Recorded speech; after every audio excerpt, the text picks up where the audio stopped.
Selamat pagi pemirsa, jumpa kembali bersama saya Syifa Aulia dalam Berita Kaltim hari ini. Sejumlah berita penting telah kami siapkan untuk Anda dan berikut diantaranya. Khawatir dengan pasokan air, warga yang didominasi ibu rumah tangga memprotes proyek terowongan di Samarinda.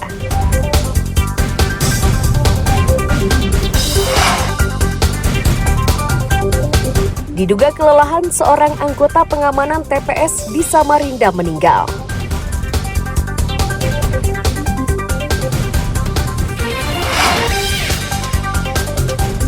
Sebuah pohon di Perum Sempaja Lestari tumbang dan menimpa rumah serta kabel listrik.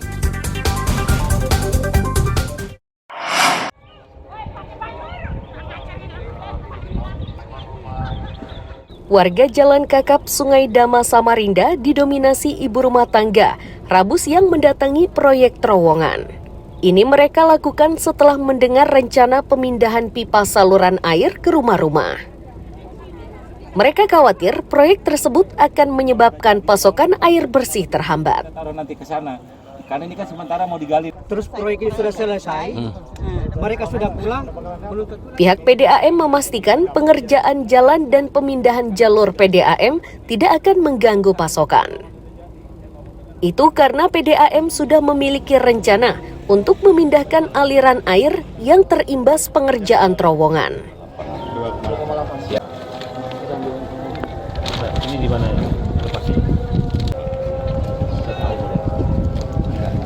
Intinya adalah ketakutan warga dengan adanya perubahan jalur, mereka tidak dapat air. Tetapi setelah direncanakan, setelah dihitung, sebetulnya tidak. Hanya saja mereka tuh khawatiran beberapa kali tidak mendapatkan air. Itu saja.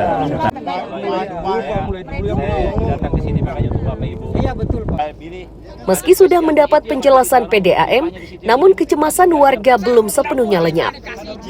Mereka berharap pasokan air benar-benar tidak terhambat.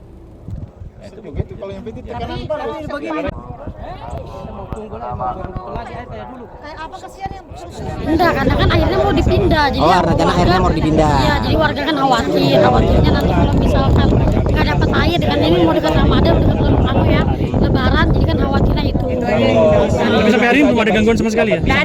Oh belum, ada gangguan kalau di saat bocor aja gangguan, cuman kan diperbaiki lagi sama pihak kontraktor.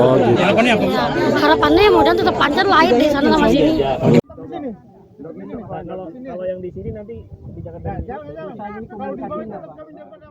Usai mendapat penjelasan dari PDAM, warga yang sempat berkerumun di sekitar proyek terowongan membubarkan diri.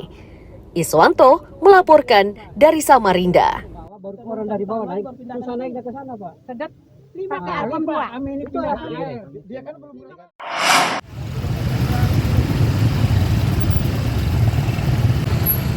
Mobil dan sepeda motor yang melintas di Jalan Anggi, Sungai Kunjang, Samarinda, Rabu siang dihentikan petugas gabungan.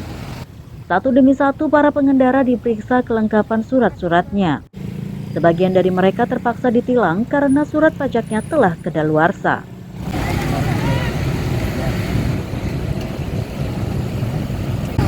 Kepala UPTD Pelayanan Pajak dan Retribusi Daerah atau PPRD Bambang Erianto menyatakan, razia tersebut digelar untuk meningkatkan kepatuhan membayar pajak. Selain itu, razia ini dimaksudkan untuk mengoptimalkan pendapatan asli daerah melalui pajak kendaraan.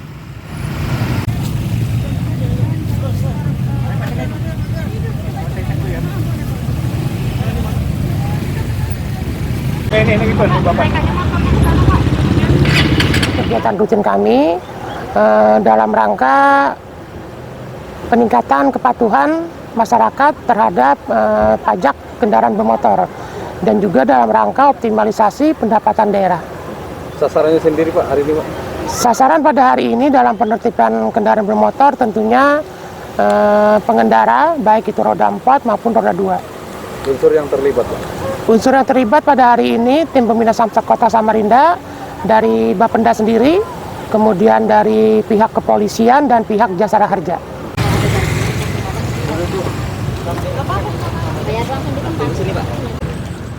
Tercatat 23 kendaraan yang terjaring razia, pemilik kendaraan dari luar daerah diimbau segera mutasi. Ini harus segera dilakukan untuk menghindari denda. Suwanto melaporkan dari Samarinda.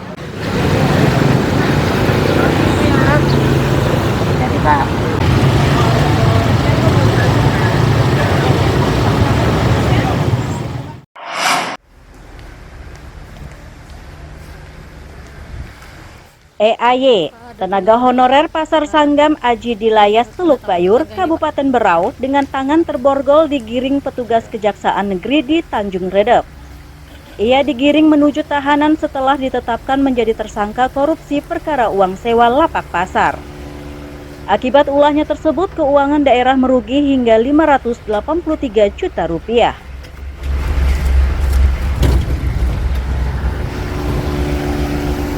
Kepala Kejaksaan Hari Wibowo menyatakan penilipan uang sewa lapak pasar ini berlangsung sejak 2016 hingga 2023.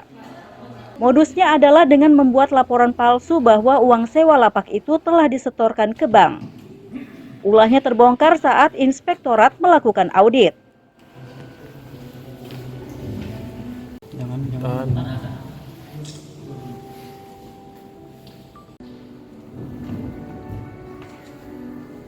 Tersangka EAY selaku pegawai pada UPT Pasar Sanggam Aji Dilayas SAD dengan dasar atau kontrak perjanjian kerja sebagaimana berdasarkan kontrak perjanjian yang ditugaskan sebagai juru pungut tenaga admin telah memanipulasi atau memalsu validasi bukti setor pembayaran retribusi dari bank sehingga terlihat seolah-olah uang tersebut sudah disetorkan ke bank dan tidak menyetorkan uang setoran retribusi tersebut ke bank.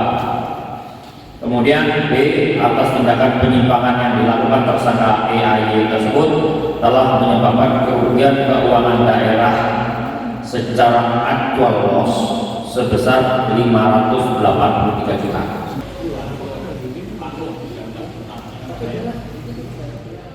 EAY ditahan di Rutan Tanjung Redep untuk 20 hari. Jaksa masih akan melengkapi perkara ini dengan memeriksa sejumlah saksi lain mulai dari Kepala Pasar hingga Kepala Dinas Koperasi dan Perdagangan.